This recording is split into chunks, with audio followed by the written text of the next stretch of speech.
My path in Stoicism from start to finish. What obstacles I encountered, what thoughts I have after studying for some years, what flaws in Stoicism I see, and why I'm not a Stoic after all. Stoic success story. Hello, I was a subscriber to this subreddit some time ago and unsubscribed because I lost interest due to the overwhelming flow of advice posts. But I did not end my Stoic practice and continued sometime after. This post is strictly my personal opinion. I am leaving this to help someone on his or her path and to express myself. And this post will consist of my struggles, my critique, and my appreciation of Stoic thought. I am a 30-year-old male. I live in Eastern European country.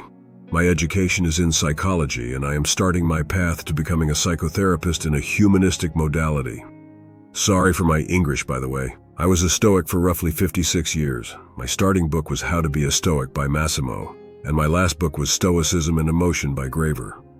On my path, I migrated from modern Stoicism to the depths of traditional Stoicism. I was so in love with Stoicism after 3 years of learning that I was considering getting a tattoo in ancient Greek, arete, on my right arm to remind me about my way of life. I think I was a zealot at some point. I even remember heated debates online where I was talking about how important it is to be a Stoic 24/7, citing Seneca's "to free yourself, be a slave of philosophy," and other cringe stuff. Like many, I suppose, I started my journey due to hardships in my life. I was in depression because of high stress, a lack of meaningful attachments, a toxic social circle, and not knowing what to do with my life. After some episodes of high stress, I acquired a condition called floaters in both of my eyes. I started searching online for what to do with that condition and how to cure it. I was reading tons and tons of messages full of emotional pain, and finally, that put me in a mental hospital after another breakdown. Here in my country, we have mental facilities for serious and not so serious conditions, and also psychiatric hospitals for the most severe causes. My condition was light. I was depressed, but without any intentions to do self-harm or to end my life. My treatment included antidepressants, weekly psychotherapy, and just rest. After a month or two, I was in stable condition and had a bunch of Stoicism books on my Kindle, from classics like Letters to hardcore university literature. And right after that, to invent something new in my life, I embarked on a train to a distant town in Poland. There was an automobile factory, and I signed a contract to work here for a half year, to clear my mind, to find some meaning. That half of a year was sad and beautiful. I was a young man, around 25 years old, with no life or social experience.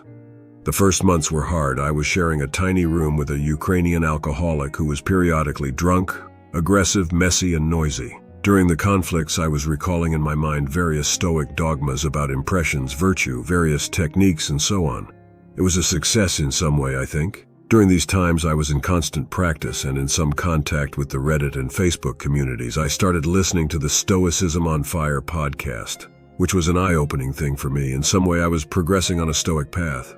And then I found a nice room for rent in the center of town, made a friend, discovered weed, and my life started on a stable path. My Stoic practice faded away, but I started feeling alive. But with this alive feeling, I started feeling sadness, loneliness, and aimlessness. I was alone in a foreign country. My life was quiet but still empty. You can go on with this life to the end and work at the factory day and night, but you will be depressed anyway. The more I felt empty, the more I focused on Stoicism. From my psychotherapy experience and psychology education, I knew that escaping emotions is not a healthy path, but I wasn't trained in any modality and viewed Stoicism as a path of life that was sufficient to live a happy life. And the whole Stoics don't hold emotions and CBT founded on Stoic principles made me think that I am on the right path. After that, I discovered Pierre Hadot's books, and it was an even greater motivation to be a Stoic.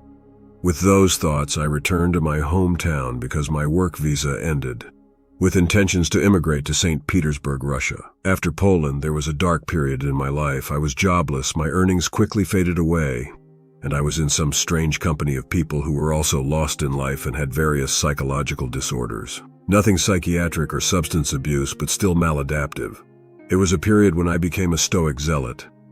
I was heavily focused on journaling, practicing, working with my impressions, and debating in Facebook groups and Reddit communities. I also found an online Russian-speaking community and made some connections there.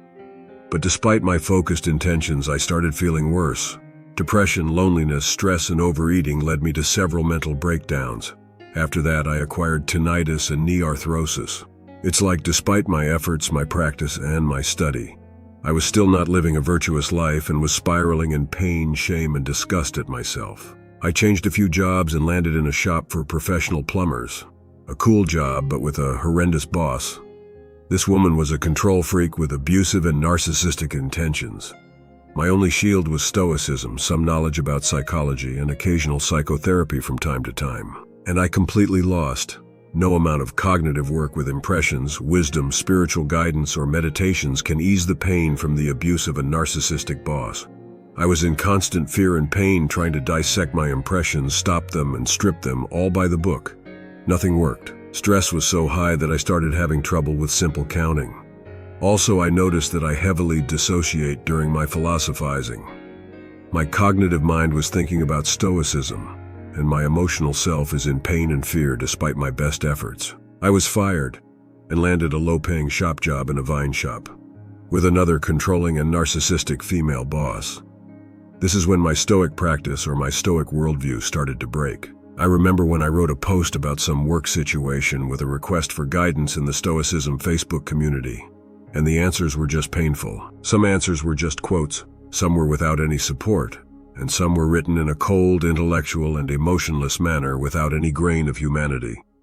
My Stoic practice faded again because I started to question, is my worldview even healthy? I started questioning even modern Stoics in various communities and received mixed results, including attacks like, "Are you even a Stoic after that?" During that time, in 2020, a Belarusian revolution happened, an event filled with pain, distress, and anger. I can't say much about those events. It's just not safe today to speak openly. My psychotherapist supported me in my Stoic journey, but she was in a humanistic modality.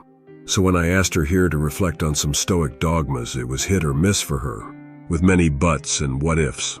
After that job, I landed my dream job, where my boss and associates were friendly. And then I found a relationship with a young woman who was very intelligent, very traumatized, very emotional, and very supportive. I accepted her and she accepted me, and boom, I just forgot about anything Stoic for a long time. It was emotional, pure, and borderline painful in some way because of my lack of experience. I was chatting with an online Russian Stoic community only because I wanted to chat, not to progress in anything. My girlfriend asked me to change cities with her and I accepted. We were both in love.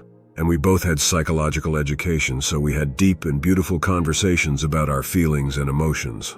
This time was magical for me. My personality and psyche before and after these events are completely different. Sure, there were troubles, fears, and problems in us that in the future would break our relationship. But all this started to feel manageable, and more Stoic behavior started to feel alien. And then the Russian-Ukrainian war happened. I remember a dialogue with a Russian Stoic who suddenly became a bloodthirsty Z-fascist. And then I read some disturbing posts about war in the Western Stoic community. How we should threaten Ukrainians and Russians equally and with sympathy, even those who rape and do war crimes. How the West is fueling this war with weapons and all such suddenly conservative stuff. All this reduced my interest in the Stoic world community and in Stoicism in general. I was still reading Stoic books, but without as much focus as before. But more and more I felt alive. I stopped caring about my floaters and tinnitus and just accepted them as they were. And the last stop on my journey is psychotherapy training and practice. I received an invitation from my former psychotherapist to attend an education group in emotional and somatic psychotherapy. I started to feel like this was mine. This is what I can do forever. This is what I like. All this emotional stuff, all these deep conversations, all this experience started to feel meaningful. I realized why some of the Stoics behave in particular ways, why I was in pain and despise all my effort, why it is so triggering for me to read advice posts and so on. After some time of reading, studying, and practicing with my first clients, I picked up a book of discourses and started to reread it. And very little resonates with me today. Some passages are abusive for me, some are cruel, some are deeply wrong. Some are questionable, and some are timeless gems for sure. It's still a nice inspiration for me, but without a deep impact. I realized I'm not a Stoic anymore. Conclusion. It's a very long post to read for sure, but a short one to explain the whole emotional, spiritual, and psychological transformation that happened in 1 or 2 years. But I did my best, and after that I can arrive at a strictly personal, not an objective conclusion. Stoicism for me is a coping strategy. An ancient philosophy of survival, a source of inspiration, a timestamp of rough ancient times, but definitely not a completely healthy, totally adaptive, or flourishing way of life in modern times. It's a nice way of coping with day-to-day struggles, with poetic inspiration, history, ethical values, and an interesting way to describe the world around us, physics. But in terms of psychological education, it has a positive minimum. And if you take it too seriously, it will be more negative than positive and prevent healing. I feel healthier and more alive without Stoic existence mode than with it. I am more in contact with my emotions than ever before, and aware of my needs, boundaries, and values. I discovered that I am a very emotional and sensitive person in a healthy way. I can correctly attune to the emotions of others and have deep empathy for them. For me, this discovery was pure magic because before I was thinking about other people more in terms of Stoic philosophy than in terms of my emotional state. And thus I was spending time with some toxic people suffering on the emotional side but intellectually totally in the realm of Stoic concepts of society, people, and how no one can hurt me because my judgment is right. My emotional container is bigger than ever. In the past, despite my best efforts of Stoicism and meditation practice, I was often overwhelmed by fear, anxiety, and stress. Now I can experience a wide range of various emotions, be it anger, fear, or something else, but without overwhelming and then shame because externals again break me, my judgment, my virtue, and so on. And there are also many insights about my actions and motivations, like, why was I triggered by advice posts in this subreddit? I now know. It's because I needed help and compassion for myself and was not able to help them. Sometimes in some wounded soul I saw myself, especially if the OP was describing a familiar situation. A generic quote from discourses with a tiny drop of humanity and a vast ocean of Stoic rationality was not a satisfying answer for me. I remember a thread in a Facebook Stoic group where someone asked for help because his wife wanted a divorce. And the most popular answer was, your marriage is not in your control, and try to understand that divorce is not an inherently bad thing. It's just strange. Some Stoics are so Stoic that they forget to be human. So why am I healthier after Stoic practice than during it? I can speculate on it, but only speculate and share my opinion. I think it's because Stoicism places emphasis on cognitive aspects of human existence. And from this emphasis stems power and weakness. I mean, even emotion is a cognitive aspect of rationality, a judgment. Yes, Stoicism acknowledges emotions, but Stoics don't sit with them. They stare at them with great cognitive distance and accept only those they find good. They experience it, but like in dissociation, and this is wrong on many levels for me. I myself, sometimes in the past, felt like I was split in half. My body feels stressed, my nervous system is overwhelmed, but my mind is ruminating on Stoic quotes, concepts, and words, desperately trying not to accept a wrong judgment. I believe many Stoics feel that way. For me, every emotional experience is perfectly rational, even the most irrational, and needs to be experienced as it is, without cognitive shielding. Our emotions are simply our human nature. Through them we communicate our needs, acknowledge our passions in the normal sense, and connect with our model of self and with others. And without the idea that all emotions are perfectly rational and that there is no vice in them, there is no healing, I think. From my experience, so many people, especially traumatized ones, have many alienating and shameful emotions that they avoid feeling but try to rationalize or intellectualize. And Stoicism tends to induce in me intellectualization and defense mechanisms without any healing. Stoicism is even more extreme than CBT in that sense. CBT has at least a triangle where each side can influence the other. Stoicism is direct. Your thoughts are your emotional state. Problems from such a perspective manifest on many levels. For example, the Stoicism community is very bad at giving advice on anything social for my taste. It's like the sole purpose of Stoic theory and practice is to sever even the possibility of communication between two or more people.